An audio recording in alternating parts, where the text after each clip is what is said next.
예, 오늘 나갈 이제 부분은, 양자역학에서 약간 수식화라는 부분이에요.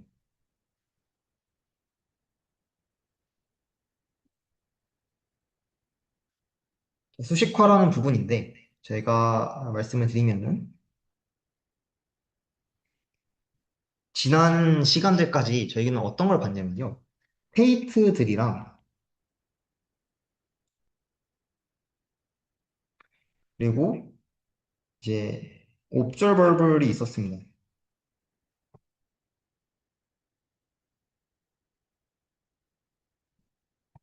그러니까, 이제 스테이트들은 이제 저희가 파동함수로 나타낼 수 있었고, 그리고 옵저버블 같은 경우에는 저희가 연산자로 나타낼 수 있었습니다.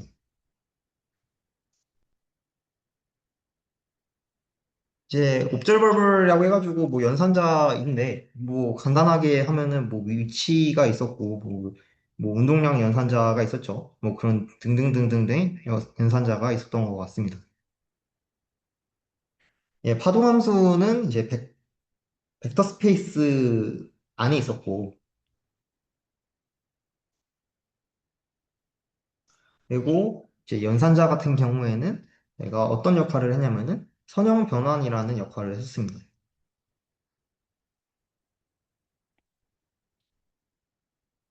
네, 그래서 해당 부분을 저희가 이번에 형식화를 해서 좀 좀 아름다운 언어로 쓸 거예요. 그리고 이 얘기를 다루는 수학적인 언어가 선형대수입니다. 선형대수는 한 1학년 때 이제 거의 모든 대학교에서 가르치는 내용인데 해당 부분과 그리고 이제 양자역학이 어떻게 연결이 되는지에 대해서 중점적으로 다룰 예정입니다. 그래서 이제 저희가 이제 계속해서 다뤘던 슈레딩거 방정식, 그중에서도 이제 시간 비우준 슈레딩거 방정식을 써보면은 해밀턴의 연산자를 파동함수에 가하고, 그리고 이제 이게 아이겐밸류 프로블럼이었죠.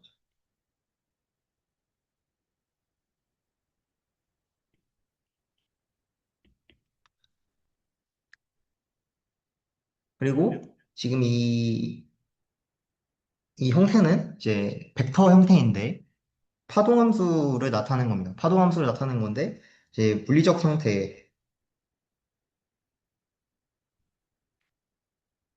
가르치고 파동함수는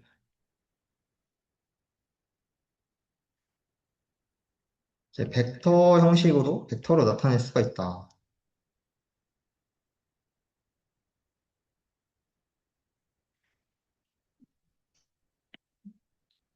그다음에 이제 연산자가 나오는데 이제 연산자는 뭐 해밀토니안 오퍼레이터 같은 게 있겠죠.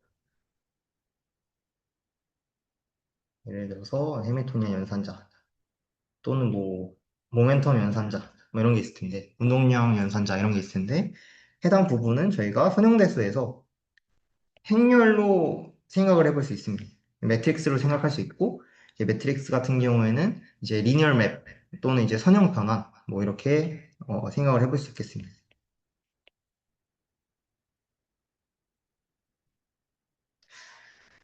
선형대수 내용이 잠깐 나왔는데, 선형대수에 대해서, 내가 좀 공부를 아직 못했다라는 부분이 있어도 걱정할 필요가 없고, 제가 오늘 올려드린 읽어볼 거리랑 제가 나중에 이제 올려드릴 이제 선형대수에 대한 이제 개념을 같이 공부하시면은 충분히 해당 부분에 따라오실 수 있을 거라고 생각을 합니다.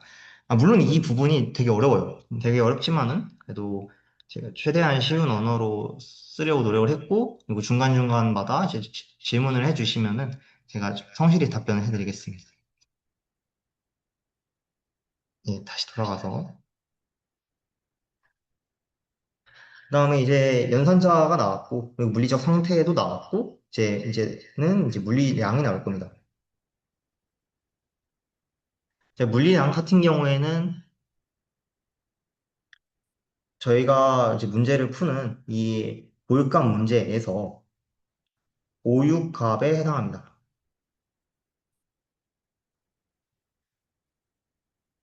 결국에 저희가 지난 시간 동안 계속해왔던 문제들은요. 결국 이 방정식, 그러니까 이 방정식이라고 하는 고육감 문제를 푸는 게 저희가 지금까지 해왔던 일이에요.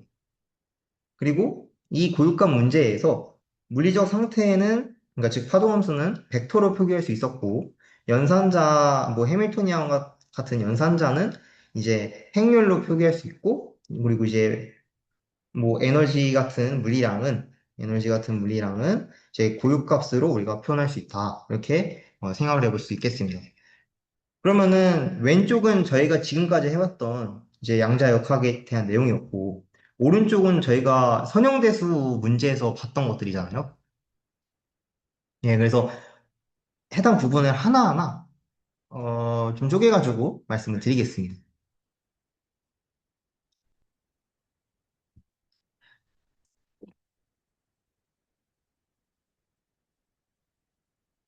읽어볼 거리를 잠깐 보게 되면은 제가 선형대수의 핵심 개념이라고 적어놨어요. 그래서 핵심 개념이라 적어놨는데 좀 길어가지고 쓰지는 않고 제가 읽어만 드릴게요. 그러니까 덧셈의 교환, 결합, 항등원, 뭐 스칼라급의 성질 등 8가지의 공리를 만족하는 벡터들의 집합을 벡터 공간이라고 해요. 벡터 공간. 벡터 공간이라는 것은 이제 벡터들이 살고 있는 그런 스페이스를 얘기합니다. 뭐 저희가 흔하게 알고 있는, 그러니까 저희가 수학이라는 이제 언어를 쓸 때 가장 흔하게 쓰는 유클리드 공간이 있죠. 그 유클리드 공간이 뭐냐면은 n차원의 실수 차원, 뭐 이렇게 얘기할 수 있겠고, 네, 뭐 이런 것들이 이제 벡터 공간의 예시가 되겠습니다. 그 다음에 양자역학에서는 함수 공간을 표현해야 하는데, 연속적인 인덱스. 그러니까 함수 공간은 저희가 처음 수업인가 두 번째 수업 때 얘기를 했지만은 연속적인 그런 인덱스를 가져요. 연속적인 인덱스를 가는데 그거에 대해서 하나하나 대응을 할 수 있어야 되므로 그런 그런 것을 다루기 위해서는 무한 차원의 벡터 공간이 필요합니다.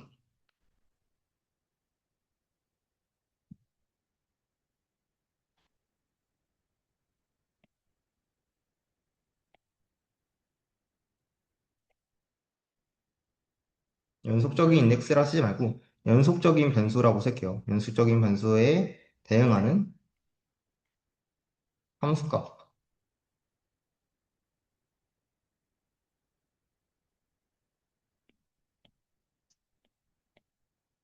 그래서 이것이 무한 차원이 필요하다.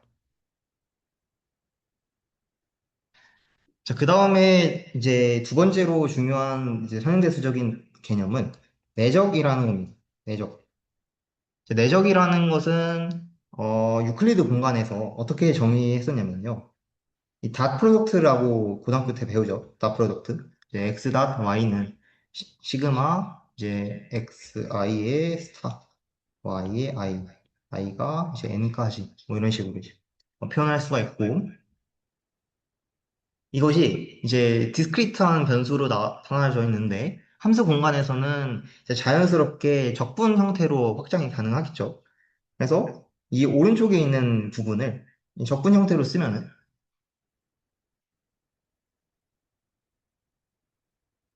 가 될 것입니다. 그리고 좌변은 저희가 이제 앞으로 내적이라는 거를 어떻게 그러니까 이렇게 정의를 할 겁니다. F와 이제 F 함수와 G 함수에 대한 이제 내적은 다음과 같이 정의를 할 겁니다. 네, 그리고 이렇게 이제 내적이라는 것을 정리할 수 있고, 그러면 만약에 G가 F라고 한다면은 F는 인테그랄 F 스타 F dx가 될 텐데, 이것은 다시 쓰면은 이제 F에 대한 제곱 적분과 같고, 그리고 이게 만약에 1이 된다라는 것은 정규화가 된다라는 것이죠.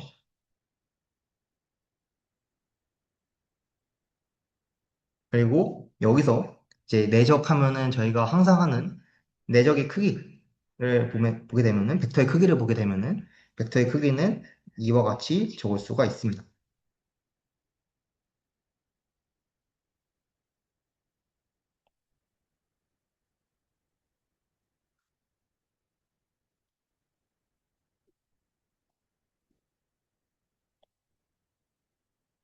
예, 그 다음으로 넘어가면은 제 세 번째로 저희가 음, 얘기할 선형대수의 핵심 개념은 선형연산자라는 겁니다.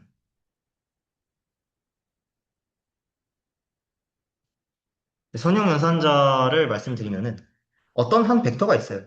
또 한 벡터가 있는데 얘에다가 선형연산자를 가해줄 거예요. 제 리니어 트랜스포메이션이라고 하는데 그러니까 선형 연산자인데 그 선형 변환이라는 이제 기능이라는 물리적 의미를 강조하기 위해서 트랜스포메이션이라는 단어를 씁니다. 그리고 트랜스포메이션을 쓰는데 그게 이제 선형적이니까 리니어 트랜스포메이션이라고 얘기를 해요. 그래서 이제 트랜스포메이션의 약자를 따서 T라고 쓰고 그리고 이 연산자라는 이제 의미를 담아서 T 핵 이렇게 씁니다. 이제 알파를 선형 연산자, 선형 변화를 하게 되면은 이 같은 이제 벡터 스페이스 안에 있는 다른 벡터로의 생성을 야기합니다. 저희가 지금 쓴 이제 형식은 이제 디락 노테이션이라는 형식이에요. 그러니까 디락 노테이션이라는 형식에서 이제 어떻게 선형 대수가 쓰이는지를 정리를 한 거고 저희가 흔히 얘기하는 벡터, 뭐 이런 식으로 화살표로 달려 있는 벡터를 생각을 해보면은 선형 연산자는 B가 이제 A를 뭐 트랜스포메이션 했다, 뭐 이런 식으로 생각해 볼 수 있겠습니다. 그리고 이제 선형 연산자에 이제 저희가 앞으로 진짜 무주인장 보게 될 두 가지 연산자가 있는데 하나는 이제 허미션 연산자고 다른 하나는 유니터리 연산자입니다. 양자정보 과학에서 둘 다 엄청나게 많이 쓰입니다. 특히 허미션 연산자는 모든 물리량, 그러니까 관측 가능한 모든 물리량이 허미션 연산자이므로 허미션 연산자라는 그런 어, 특이한 특성들을 잘 이해해 두셔야 다음에 이제 나오는 물리적인 현상들 또는 양자역학적인 현상들을 이해할 수 있고 두 번째로 양자정보 과학에서 양자정보의 손실을 막기 위한 측정 방법 중에 하나인 스테빌라이저 측정에 대해서 이와 같은 유니터리 연산자라는 그런 개념이 필수적입니다. 그래서 이제 두 연산자를 앞으로 많이 보게 될 거예요. 네, 그러면 이제 지금까지 저희가 흔하게 쓰는 이와 같은 벡터의 표기법이 아니라 이런 이제 뭐 소괄호를 쓴다든지 또는 꺽쇠를 쓴다든지와 같은 특이한 그 기호법을 썼어요. 이 기호법은 뭐였냐면은 D랑 로테이션의 이제 선형대수를 작성하는 방식이었습니다. 네, 그 방식에 대해서 소개를 해드리면은 D랑 로테이션의 브라켓 노테이션이라고 있습니다.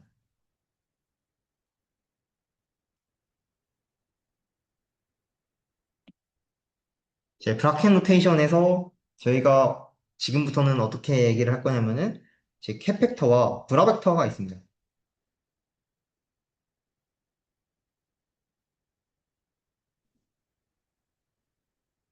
이제 캡 벡터는 저희가 흔히 얘기하는 이제 컬럼 벡터, 열 벡터를 의미하고요.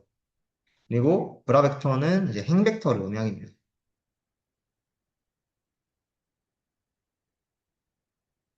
이제 브라 벡터는 이제 수학적으로 어떤 의미가 있냐? 이제 캡 벡터, 이열 벡터를 이제 퍼미션 컨주게이트 한 것과 같습니다. 그러니까 즉 무슨 얘기냐면은 이런 식으로 열 벡터가 있는데 이것을 이제 저희가 그 전치시킨다라고 하죠. 전치시키면은 어떻게 되나요? 이런 식으로 행 벡터가 되죠. 네, 그 의미를 이제 수학적으로 담고 있습니다. 그래서 저희가 이와 같이 쓸 수가 있는데 알파라는 이런 캡 벡터를 그러니까 캐릭터는 이제 형태가 이렇게 되고요. 브라벡터는 이렇게 됩니다. 여기 가운데 있는 알파는 그냥 벡터의 이름이고요. 그리고 저희가 주목해야 될 점은 이런 식으로 벡터의 표기법이 되겠습니다.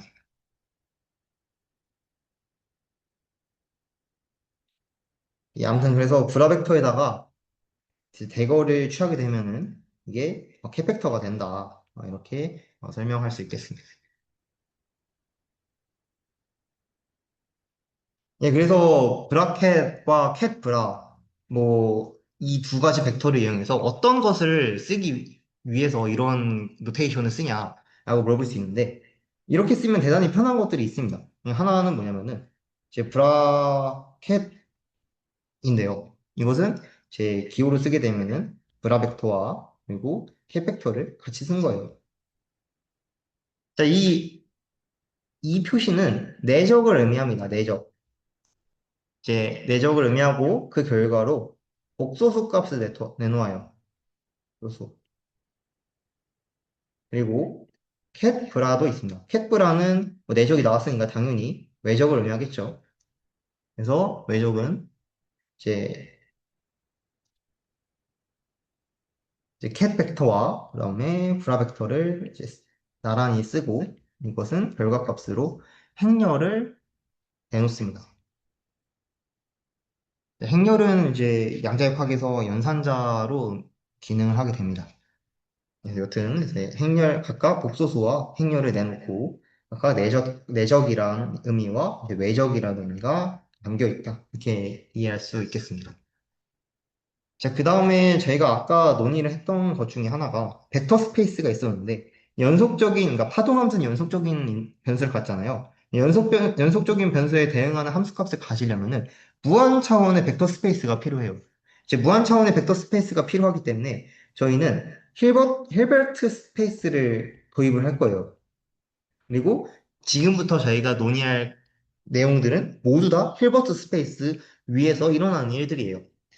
그러니까 힐버트인데 이거를 이제 미국식으로 발음하냐 독일식으로 발음하냐에 따라서 힐버트 스페이스라고 쓰는 사람도 있고 힐버트 스페이스라고 쓰는 사람도 있습니다. 근데 저는 이제 힐버트 스페이스가 좀 편하기 때문에 그렇게 쓰겠습니다. 그 여담이지만은 하이젠베르크도 하이젠버그라고 얘기하는 사람도 있고 하이젠베르크라고 읽는 사람도 있죠. 이제 미국식이냐 또는 독일식이냐라는 그 발음 차이에서 기난 차이입니다. 둘 다 맞는 말이에요. 여튼 그래서 힐버트 스페이스 도입을 할 건데, 자, 힐버트 스페이스는 이제 다른 말로 완전 내적 공간이라고 합니다. 그러니까 영어로 쓰면은 complete, 이제 inner space라고 합니다. 이제 complete inner space라고 하는데, 각각을 좀 떼어내가지고 성질을 같이 보겠습니다. 자, 1번 성질은 complete라는 성질인데,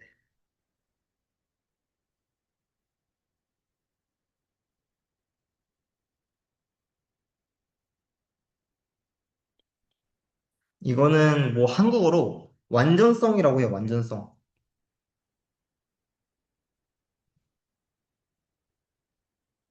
그래서 어떤 이제 집합이나 뭐 어떤 뭐 스페이스가 완전하다라고 한다는 것은 이제 그러니까 컴플리트하다는 것은 완전하다라고 하는 것과 똑같은 의미예요. 우리나라에서는. 뭐 한국어로 번역해가지고 직관적이지 않은데 그 의미를 말씀드릴게요. 무슨 의미냐면은 그러니까 벡터 스페이스에는 기저가 여러 가지 있을 거 아니에요. 그러니까 그 기저를 표현하는 방법도 여러 가지가 있겠죠. 그래서 그 기저를 제가 한번 이런 식으로 써볼게요. 그래서 이렇게 표현을 했는데 이거는 뭐 어떻게 쓰신 건지 아죠? 뭐 U1이라는 벡터가 있을 거고 그다음에 이제 U2라는 벡터가 있을 거고 이게 확정해서 U의 N이라는 벡터도 있을 거예요. 네, 이런 벡터들의 집합이 어떤 스페이스, 어떤 공간에 기저라고 한번 해봅시다. 어떤 공간에 기저라고 했을 때 임의의 벡터를 이 기저를 통해서 나타낼 수가 있죠.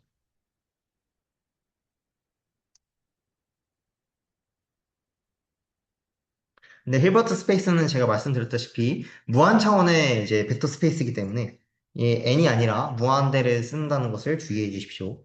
여튼 그래서 이제 상수 am과 그다음에 이제 기저 벡터 un의 선형결합을 나타낼 수가 있다. 그러니까 즉 임의의 벡터 알파를 이 기저들의 선형결합으로 표현이 가능하다를 저희가 완전하다라고 얘기를 합니다. 그리고 만약에 un이 정규 직교 집합이라고 한다면은 다음과 같은 논의를 할 수가 있는데, n번째 이제 기저라고 해볼게요. n번째 기저와 이 알파, 위에 쓴 알파라는 애를 내적을 시키면은 알파가 그대로 오겠죠. 여기 오른쪽에 쓴 식이 그대로 오고, 그리고 이제 그러니까 브라벡터가 앞에 나왔으니까 이제 브라켓이 나오겠죠. UN. 예, 그리고 이게 그 저희가 알다시피 만약에 M과 N이 서로 직교하다 하면은 내적했을 때 그 결과가 수직하기 때문에 0이 나오고, 만약에 평행하다라고 한다면은 그 1의 값이 나올 거예요. 그러니까 왜 그러냐? 정규 직교 기저이기 때문이에요. 정규 기저 직교면은 이 직교하기 때문에, 그러니까 서로 다른 벡터들은 직교하기 때문에 내적 값이 0이고, 정규화되어 있기 때문에 그 똑같은 벡터가 서로 내적을 하게 되면은 그 값이 1이 나옵니다. 네, 여튼 그래서 이제 그 표현을 저희가 이제 델타 펑션이라고 하죠. 그 크로니커 델타, 크로니커 델타라고 표현을 하고요. 그 인덱스로 mn이라는 걸 값습니다. 이 크로니커 델타는 이제 수학적으로 어떤 텐션을 가느냐? 0과 1 두 가지 값을 갖는데, 이게 0일 때는 m과 n이 서로 다를 때고, 1일 때는 m이 n일 때입니다. 저희가 지금 바라보자 하는 상황은 똑같죠. 그러니까 정규 직교 기저들의 이제 내적 값인데, m과 n이 서로 다르면 수직하니까 내적 값이 0이고, m과 n이 같을 때만 이제 그 결과값을 1로 갖는다를 표현하는 그 크로니커 델타라는 이제 기호입니다. 수학적인 기호입니다. 아무튼 그래서 이제 이 내용을 보면은 m과 n이 같을 때만 살아남을 거예요. 그렇다는 얘기는 이제 이 결과값으로 AM이 나온다는 거죠.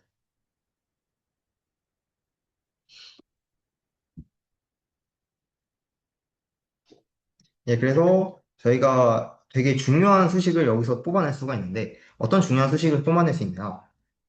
알파가 이제 시그마 n의 un 알파 이렇게 쓸 수가 있어요. 그러니까 왜 그렇게 쓸 수 있냐? 저희가 아까 알파를 이와 같이 정의를 했었는데, 그러니까 얘기를 했었는데, an이 저희가 다음에 구한 것과 같이 un의 알파 이런 식으로 쓸 수가 있잖아요. 그것을 여기다가 쓴 거예요. 이렇게 쓰게 되면은 알파가 좌변에 있고 또 우변에 알파라는 게 있어요. 그러니까 즉 무슨 얘기냐면은 시그마 n부터 un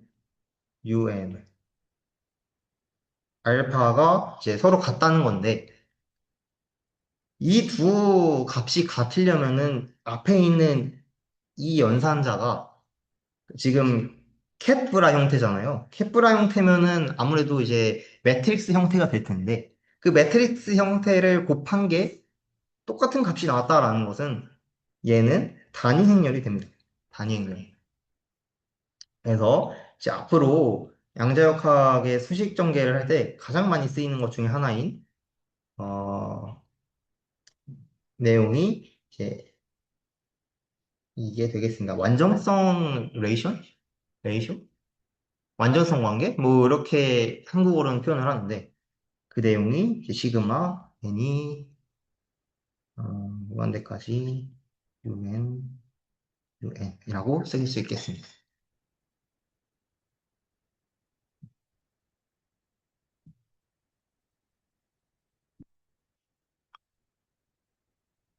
그리고 이제 첫 번째로 완전성이라는 것에 대해서 얘기를 해봤고, 두 번째로 이너 스페이스, 그러니까 이너라는 거를 정의를 해봐야겠죠? 힐버트 스페이스에서 이 이너는 어떤 의미를 갖냐면요. 그러니까 우선은 파동함수는 힐버트 스페이스 안에 존재를 합니다. 자, 그럴 때 제 임의의 두 함수에 대해서 f와 제 g가 있다고 해볼게요. F와 G에 대해서 내적은 아까처럼 FG 이렇게 정의를 하고 그 결과값이 저희가 흔히 아는 인테그랄 A부터 B까지 F 스타 G dx라고 쓸 수 있습니다. 여기서 슈바르츠 부등식을 한번 써볼 건데 슈바르츠 부등식이 뭐였었냐면요. 슈바르트 부등식은 뭐였냐면은 이제 A, B가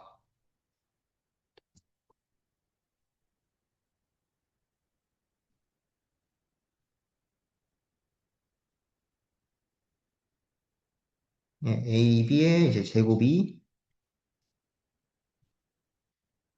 아, A 제곱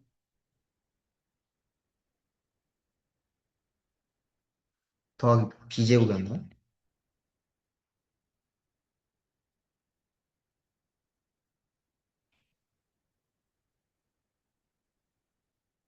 뭐 맞겠죠? 아무튼 근데 이런 식으로 슈바르츠 부등식의 형태를 빌려와서 여기서도 슈바르츠 부등식을 적용해 볼 수가 있는데 슈바르츠 부등식을 적용해 본다면은 인테그랄 A부터 B까지 F 스타 G dx가 제 각각을 이제 제곱적분한 것에 비해서 작거나 같아야 됩니다.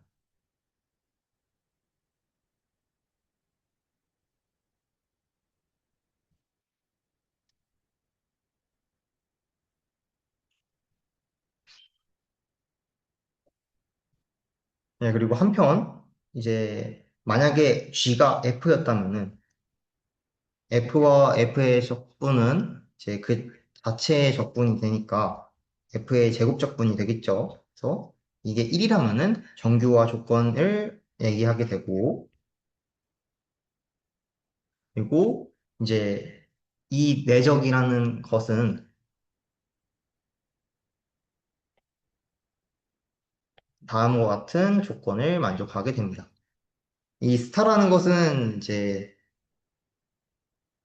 지난 시간에도 몇 번 언급을 했었지만은 이제 컴플렉스 컨주게이트를 의미하죠. 컴플렉스 컨주게이트는 뭐냐? 뭐 켤레, 그러니까 복소 켤레를 의미합니다. 그러니까 예를 들어서 뭐 마이너스 2i다라고 한다면은 이것의 컨주게이트를 씌우면은 이제 플러스 2i가 된다 이런 말씀입니다.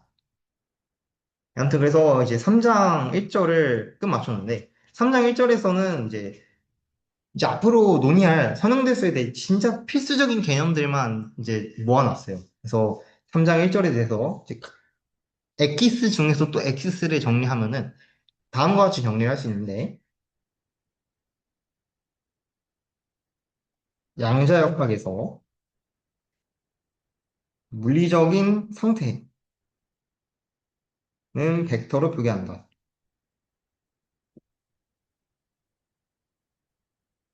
여기서 이제 물리적 상태에 대해서 초점을 맞춰주세요. 상태는 이제 벡터로 표기할 수 있다. 그리고 벡터는 이제 무한차원 복소 힐베르트 스페이스의 벡터를 의미합니다. 두 번째로 힐버트 공간에서는 내적이 정의되어 있고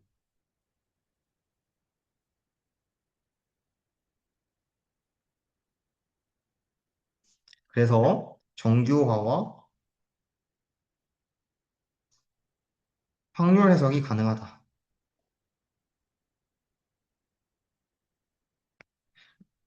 그 내적이 정의되어 있다라고 말씀드렸는데 앞에서 갑자기 슈바르츠 부등식이 왜 나왔냐라고 물어볼 수도 있어요. 그러니까 슈바르츠 부등식이 왜 나왔냐면요. F와 G 함수가 각각 힐버트 스페이스 내에 있다라고 한다는 거예요. 그러니까 그 제곱적분이 그 값을 가는다라는 얘기는 어떤 수렴하는 값을 가는다는 얘기예요. 그렇죠? F와 G에 대해서 그 제곱적분이 임의에 수렴하는 그런 적분값에 가는다는 얘기는 오른쪽에 있는 애가 무한대가 아니라 어떠한 실수값을 갖는 그러한 이제 수렴값을 갖는다는 얘기잖아요. 그러니까 수렴값보다 항상 어떠한 내적의 값이 작아야 된다. 그러니까 작거나 같아야 된다라는 것은 F 스타 G라는 애를 A부터 B까지 이제 적분했을 때 그 값이 항상 수렴하는 값을 가져야 된다. 즉, 그 적분 값이, 즉, 그 내적 값이 항상 정의된다라는 거를 보여드리는 거예요. 이 부분은 수학적으로. 네, 그래서 그 내용을 토대로 내적이 정의되어 있다. 내적이 정의된 공간이다라고 얘기할 수 있겠습니다. 항상 내적이 된다는 얘기예요. 네, 그렇기 때문에 이제 정교화도 가능하고 그다음에 확률 해석도 가능하다 이렇게 말씀드릴 수 있겠습니다.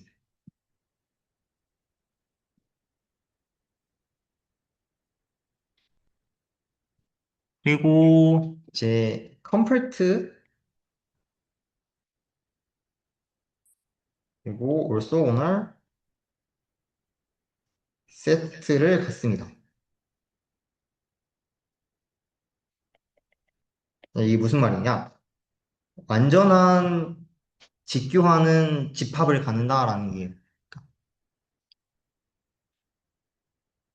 완전한 이제 직교화는 집합이라는 것은 무슨 얘기냐면은 아까 얘기했지만은 이 컴플리트니스라는 얘기를 할 때 직교 기절을 얘기했어요. 그러니까 직교화는 그런 벡터들의 집합들이 있어야 되고, 그다음에 완전성이 정의가 돼야 된다. 뭐 이런 식으로 얘기할 수 있겠습니다. 그래서 이제 세 가지로 요약, 세 줄로 요약을 해봤는데, 양자역학에서는 물리적 상태가 벡터로 표기가 되고, 힐버트 공간에서는 내적이 정의되어 있다. 그래서 정교화와 확률 해석이 가능하다. 세 번째로는 컴플리트 올소고날 세트를 가져야 한다.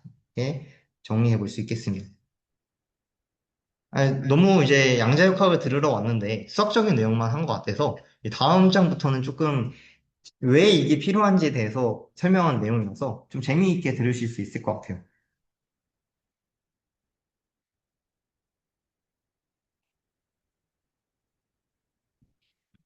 네, 아무튼 그러면은 다음으로 넘어가서 말씀드리면은 3장 2절에 대한 내용은 관측량이에요, 관측량.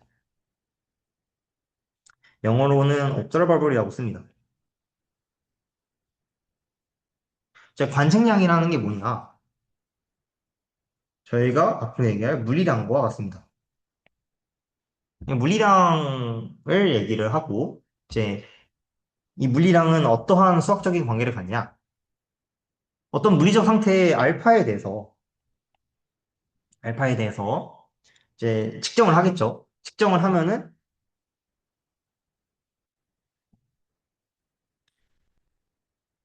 물리량 이제 A가 있을 것이고,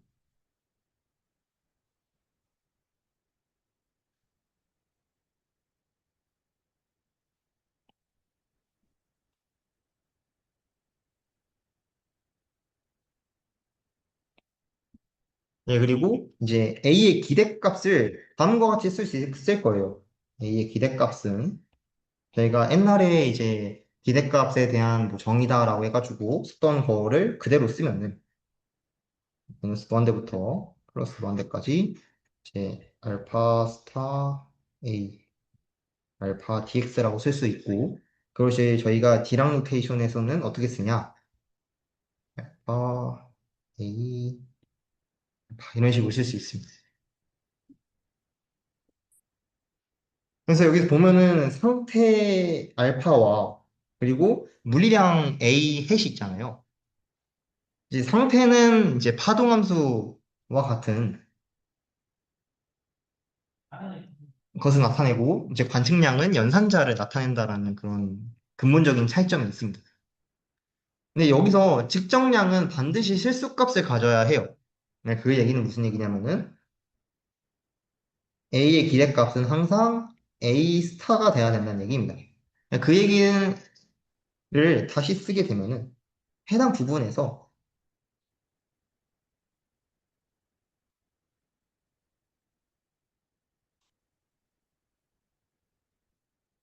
뭐 계속 똑같은 노테이션을 가져갈게요.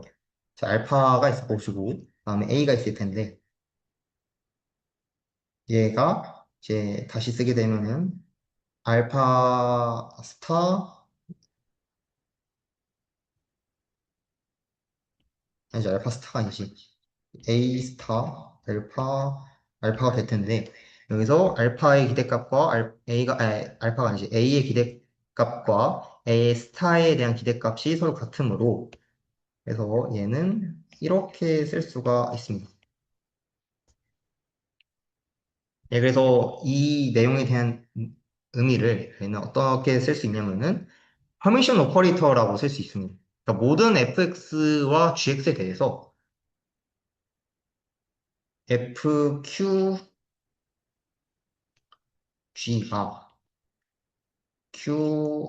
qfg를 만족할 때 q가 퍼미션 연산자라고 해요.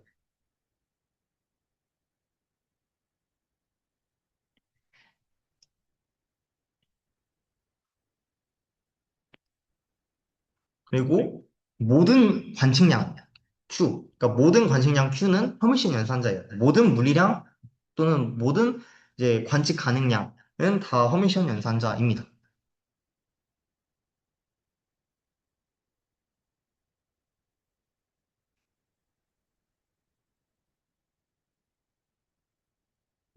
그래서 이제 퍼미션 연산자를 소개를 해드렸는데 퍼미션 연산자가 왜 우리가 도입을 해야 되고 그게 갖는 이제 의미가 무엇인지를 설명을 드리면은 첫 번째로는 이제 고유 함수가 고유 함수가 결정된 상태를 얘기합니다.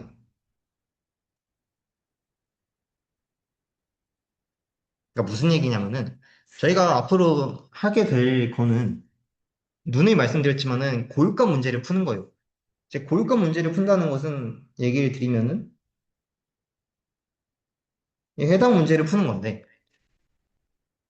해당 문제를 풀 때 이 해밀턴이안 연산자는 말씀드렸던 것처럼 이제 매트릭스 형태이고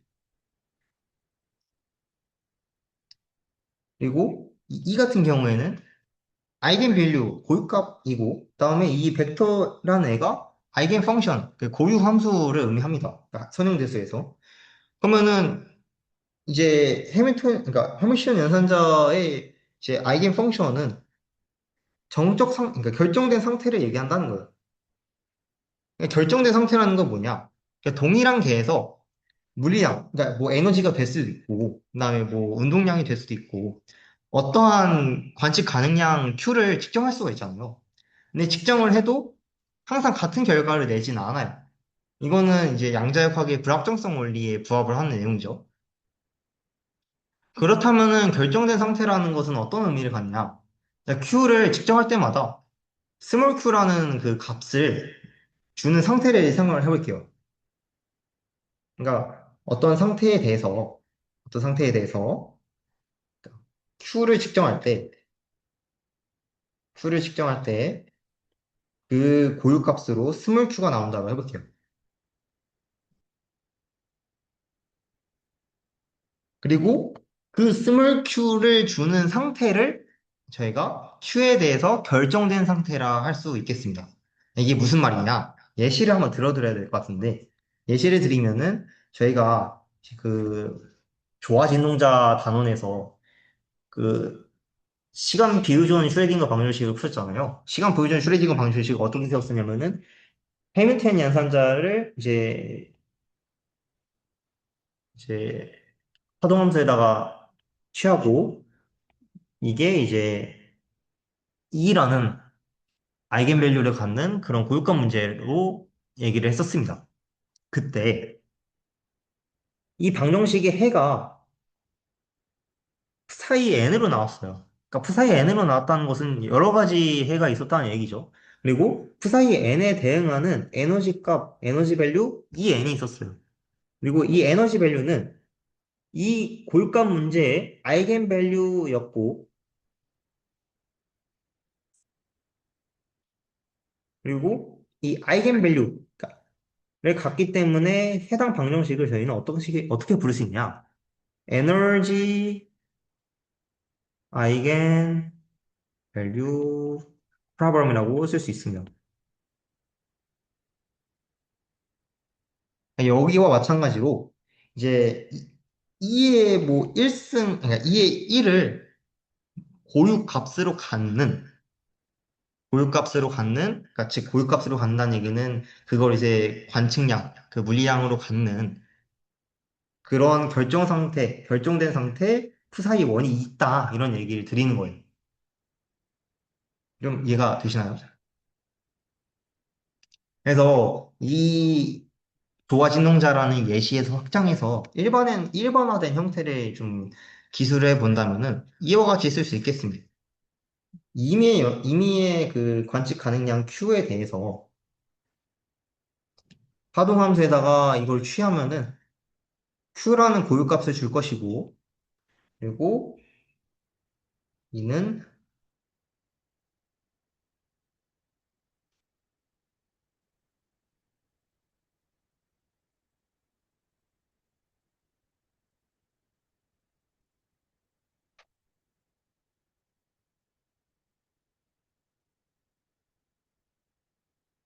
여기서 이제 Q의 기대값은 Q가 될 것이고, 그리고 이 Q는 여기서 수학적으로 아이겐밸류다. 이 아이겐은 고유라는 뜻으로 독일어인가? 그럴 겁니다, 아마.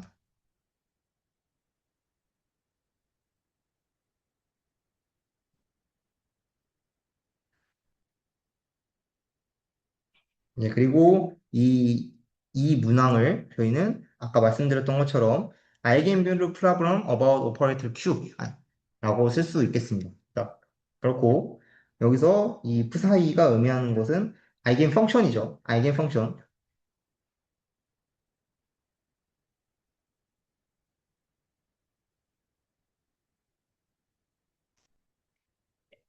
예, 연산자 Q에 대한 아이겐 펑션이 되겠다라고 설명할 수 있겠습니다.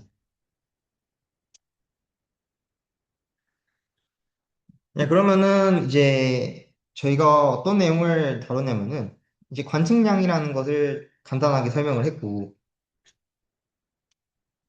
다음에 이제 허미션 연산자로 이제 내용이 넘어왔어요. 이제 허미션 연산자로 넘어왔고, 이제 허미션 연산자는 고유 함수가 결정된 상태이다. 뭐 이런 식으로 말씀을 드렸습니다. 그러니까 결정된 상태를 만든다. 뭐 이런 식으로 설명을 해드렸는데, 그러면은 이 허미션 연산자의 특징에 대해서 설명을 하고 됐잖아요. 이제 허미션 연산자가 낼 수 있는 그 고유값들이 있을 거예요. 그러니까 무슨 얘기냐면은 허미션 연산자가 있으면은 고유값이 Q라고 나온다 했잖아요. 근데 Q라고 나오는데 하나가 아닐 거예요. 그러니까 선형대수에서 일반적인 고유값 문제를 풀게 되면은 람다 1, 람다 2, 람다 3 이런 식으로 무수히 많은, 그러니까 무수히 많은 건 아니고 좀 어느 정도로 많은 양의 그 고유값들이 나오는데 여기서도 마찬가지로 Q1, Q2, Q3 같은 여러 가지 고유값들이 나올 거예요. 그러면은 이런 이제 고유값들의 셋을 저희는 스펙트럼이라고 부를 거예요. 스펙트럼. 그리고 이 스펙트럼이 이런 1, 2, 3와 같은 그러니까 디스크리트한 형태, 그러니까 이산적인 형태로 나올 수도 있고, 또는 1.00001, 뭐 1.00002 이런 식으로 뭐 컨티뉴어스한 스펙트럼을 가질 수도 있어요. 그래서 그 각각에 대해서 부연속 스펙트럼 그리고 연속 스펙트럼 이렇게 그러니까 분류해서 얘기해 볼 수 있겠습니다. 첫 번째로는 이제 디스크리트 스펙트럼이 있을 것이고, 그리고 두 번째로는 이제 컨티뉴어스한 스펙트럼이 있을 것이고, 이제 세 번째로는 디스크리트하고 컨티뉴어스한 스펙트럼이 이제 뭐 번갈아 가면서 나타날 수도 있어요. 그래서 이게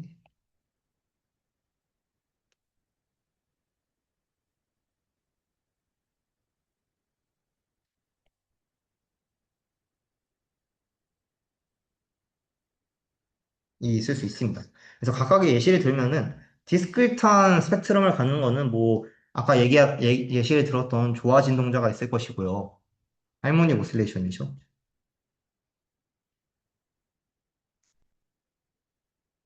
그리고 뭐 컨티뉴어스한 스펙트럼인 뭐가 있냐? 저희가 지지난 시간에 했던 프리파티클이 그 예시가 됩니다. 프리파티클 같은 경우에는 그 지난번에 얘기했던 것 같이 정규어가 되지 않죠. 그러나 이제 선형결합을 통해서 어떤 웨이브 패켓을 구성할 수가 있었고 웨이브 패켓 형태로는 정규어가 가능하다. 그러니까 의미 있는 그런 물리적 결과값을 도출해낼 수 있었다. 이런 식으로 정리할 수 있겠습니다. 그리고 이제 세 번째로 이 디스크리트하고 이제 컨티뉴어스 스펙트럼, 그러니까 두 가지 형태가 모두 나오는 스펙트럼은 어, 파이나이트 스퀘어 웰이 있을 겁니다.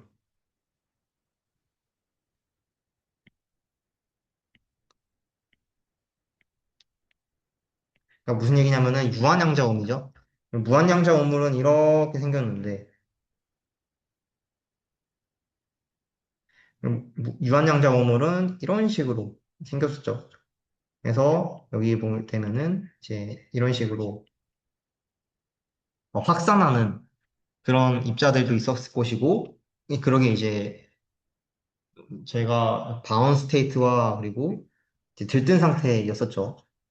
아니죠. 확상 상태와 그다음에 그리고 바운 스테이트가 있었습니다.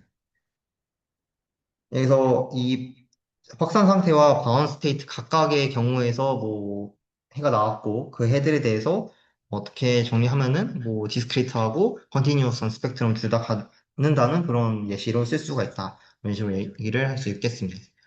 자, 스펙트럼이 뭐냐? 스펙트럼이 뭐냐면은 이제 고유값들의 집합이라고 얘기를 드렸잖아요. 근데 이 고유값이 Q1, Q2, Q3에 대해서 이렇게 저희가 좀 시각적으로 쓸 수 있을 거예요. Q1, Q2, Q3가 이렇게 있을 때 Q1에 대해서 뭐 푸사이 1에 대응하고 Q2에 대해서 푸사이 2에 대응하고 이렇게 할 수 있을 거예요. 근데 여기 뭐가 문제가 되냐면은 n번째 Q와 그 다음에 n번째 Q가 같을 수 있잖아요. 그 얘기는 무슨 얘기냐? QM에 대응하는 상태 p사이 M이 있을 거고 QN에 대응하는 상태 p사이 N이 있을 거예요. 근데 서로 다른 두 가지 상태에 대해서 똑같은 물리적 결과값이 나온다는 것은 다소 받아들이기 어려운 얘기가 될 거예요. 나중에 한 6장에서 이제 시메트리라는 거를 주로 다룰 텐데, 시메트리라는 것은 뭐냐면은 이제 물리계에서의 뭐 어떤 대칭성을 찾는다라는 개념이에요. 아무튼 대칭성을 찾는다라는 개념을 이제 한번 확장해서 뭐 적용할 때 이, 이 예시를 다시 보시게 될 텐데, 이것을 저희가 수학적으로는 디제너레이트 됐다라고 합니다. 그리고 디제너레이트 됐다라고 하고 우리나라 말로는 축퇴되었다라고 해요. 축퇴. 그래서 해당 부분은 이제 6장에서 우리가 확인해 볼 수 있다. 이렇게 말씀을 드릴 수 있겠습니다. 그 다음에 뭐 이제 아까 말씀드렸던 디스크리트한 스펙트럼을 말씀드릴게요.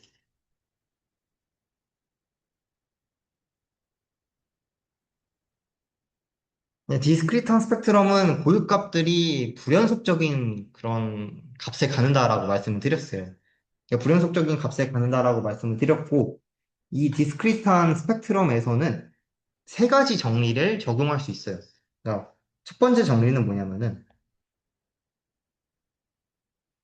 이 어떠한 임의의 퍼미션 오퍼레이터에 대해서 아이겐밸류를 취하면은 그 아이겐밸류가 항상 실수라는 거예요. 그래서 그러니까 정리를 해보면은 그러니까 어떠한 이제 임의의 퍼미션 연산자 Q가 있다고 했을 때 이 Q를 이 파동함수, 그러니까 파동함수 아니어도 뭐 아이겐 펑션에다가 한번 대입을 해볼게요. 아이겐 펑션에다가 취했을 때 어떤 이제 아이겐 밸류가 나오겠죠. 아이겐 밸류가 나올 것이고 이거로 이런 식으로 뭐 고유값 프라범이 될 거예요. 근데 이때 나오는 Q가 반드시 실수라는 얘기입니다. Q가 실수. 언제? 이게 허밍심 연산자입니다. 자, 증명을 한번 짧게 해볼게요. 증명을 해보면은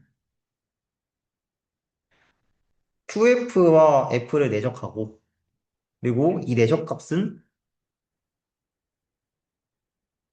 이 허미션 오퍼레이터라는 정의에 따라서 다음과 같이 쓸 수가 있어요. 그리고 QF는 이제 스몰 QF잖아요. 그것을 이제 아래로 써주게 되면은 이렇게 쓸 수가 있고 우변에 대해서도 똑같이 써주게 되면은 이제 QF가 나오게 될, 아니, 스몰 QF가 나오게 될 거고 그것을 F와의 이제 적분 형태로, 아니, 내적 형태로 쓸 수가 있다. 그리고 이제 각각의 이제 이너 프로덕트의 정의대로 쓰게 되면은 Q 인테그랄 F 스타 F dx가 Q 스타 인테그랄 Q 스타 F 스타 F dx인데 Q 스타는 어차피 그 그러니까 실수라기보다는 상수값이니까 인테그랄 밖으로 넘어갈 수 있죠. 인테그랄 밖으로 넘기면은 Q 스타 인테그랄 F 스타 F dx가 될 겁니다.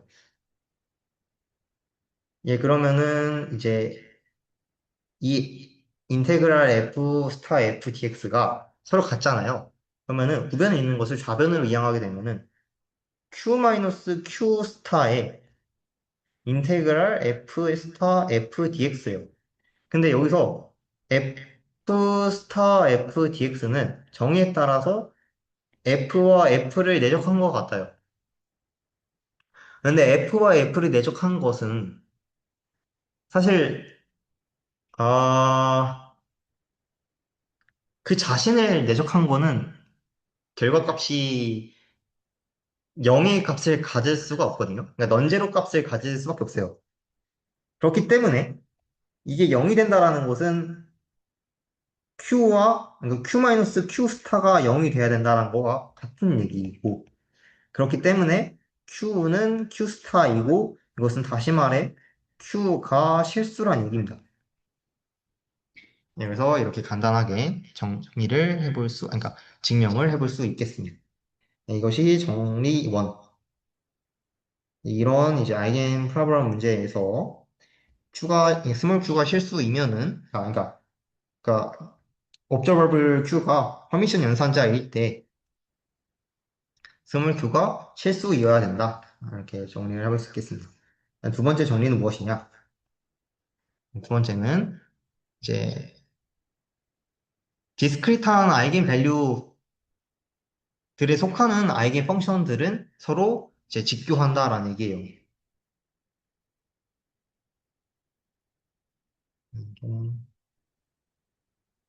펑션.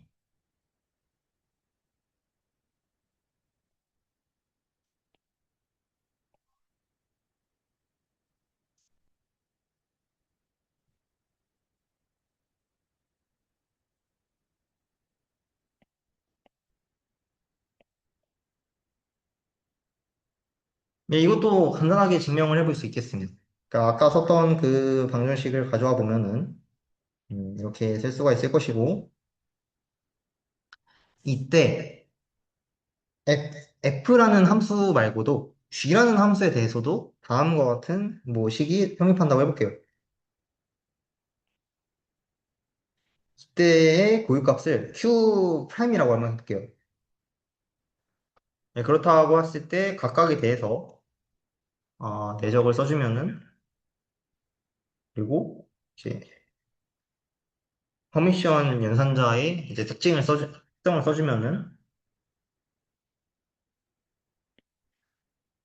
다 될 거예요. 그 다음에 이제 저희가 아까 또 썼던 수식을 여기다가 적용을 해보면은 F랑 이제 스몰 Q 프라임 G가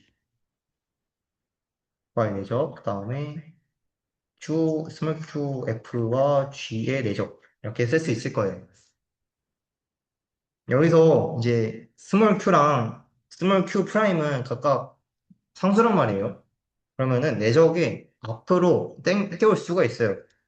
그 때문에 Q 프라임 FG Q, F, G 이렇게 쓸 수가 있고 F랑 G에 대한 이제 내적이라는 공통항이 있으니까 그것으로 한번 묶어볼게요.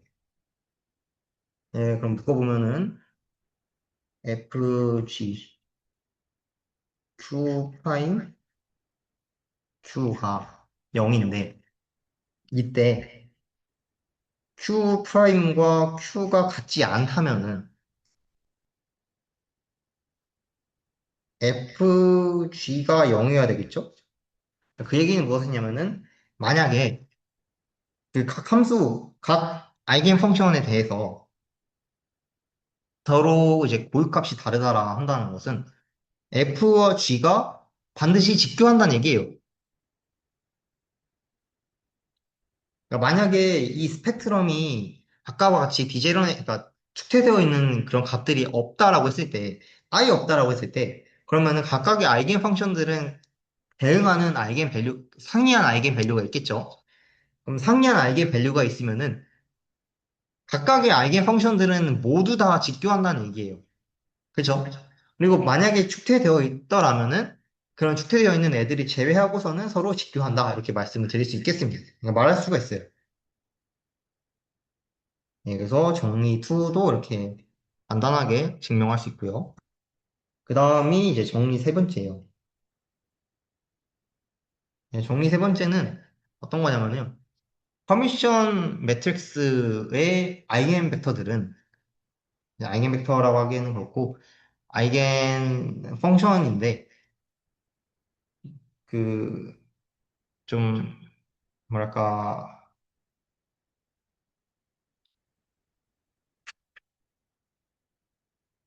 말씀드리면은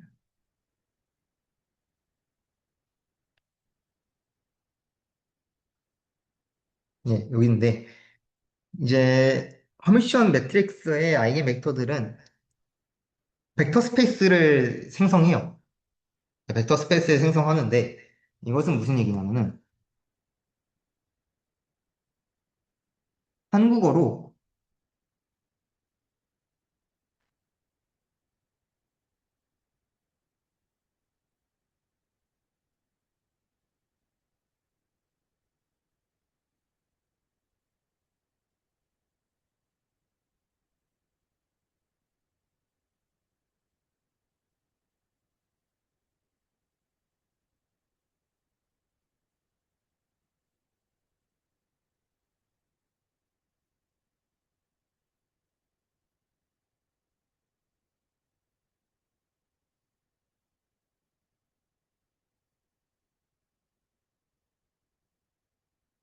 예, 정리가 됐습니다. 예, 예, 다시 말씀드리면은 이제 커미션 연산자에 대해서의 아이겐 벡터들은 이제 벡터 스페이스를 스캔한다, 생성한다라는 얘기인데 이것은 아까 말씀드렸던 완전성을 얘기를 하는 거예요. 그러니까 무슨 얘기냐면은 이제 벡터 스페이스를 생성한다는 얘기는 아이겐 벡터들의 이제 선형 결합으로 이제 그러니까 무슨 얘기냐면은 이제 아까 어떤 수식을 썼었냐면은 이와 같은 수식을 썼단 말이에요. 그죠? 이건 이제 시간 비우전 슈레딩거 방정식인데 비우전 슈레딩거 방정식에 대해서 아이겐 벡터에 대해서 이제 허미션 연산자를 취한 거고 그다음에 아이겐 밸류들이 있어요. 그죠? 그리고 이때 아이겐 펑션이 아이겐 벡터 형태로 나타나고 있습니다. 네, 이 형태를 지금 이 예시를 얘기하는 거예요. 이 예시를 얘기하는 건데 이때 커미션 연산자의 이제 아이겐 벡터가 이 캡 벡터, 그러니까 주사위 캡 벡터가 벡터 스페이스를 생성한다는 얘기예요. 그러니까 아까 얘기했던 완전성을 설명한다라고 볼 수 있겠죠. 왜냐면은 이제 파동함수는 힐버트 스페이스 위에 있어야 되니까 어찌 보면 당연한 얘기일 수도 있어요. 근데 아까까지 정리 1과 정리 2에서는 아이겐 펑션에 대해서만 얘기를 했는데 왜 갑자기 아이겐 벡터로 좀 격화시켰는가? 대해서 얘기를 하면은 힐버트 스페이스에서 그러니까 모든 공간은 고유 벡터의 선형 결합으로 표현할 수 있다인데 힐버트 스페이스에서 일반화하기가 증명하기가 대단히 어려워요. 근데 이러한 완전성에 대한 성질, 그러니까 힐버트 스페이스에서 완전성에 대한 성질을 그 적용한다는 것은 양자역학에서의 좀 일관성이 전 좀 필수적이거든요. 그렇기 때문에 이제 디락이라는 사람이 공리를 얘기를 합니다. 양자역학에서는 다음과 같은 공리를 이제 가정하고 이제 논지를 전개해 나가는데 이제 그 공리가 무엇이냐? 관측 가능한 관측 가능량에 대한 연산자와 연산자의 이제 아이겐 펑션들은 서로 완전하다. 그래서 힐버트 스페이스에 있는 어떤 함수든지 이제 그 힐버트 스페이스 위에 놓여 있는 그런 다른 펑션들의 선형 결합으로 표현이 될 수 있다라는 것을 공리로 갖고 있습니다. 그러니까 좀 이 문장을 깨끗하게 이제 한국어로 표현하면은 관측 가능한 연산자의 고유 함수는 완전한 집합이다. 그리고 힐버트 스페이스 안에 있는 임의의 함수들은 고유 함수의 선형 결합을 나타낼 수가 있다. 이런 식으로 어, 깔끔하게 얘기를 할 수 있겠습니다. 네, 그 다음에 오늘 준비한 내용은 여기까지인데 저희가 지금 어디까지 했냐면은 3.3, 그러니까 3장의 3절까지 했어요.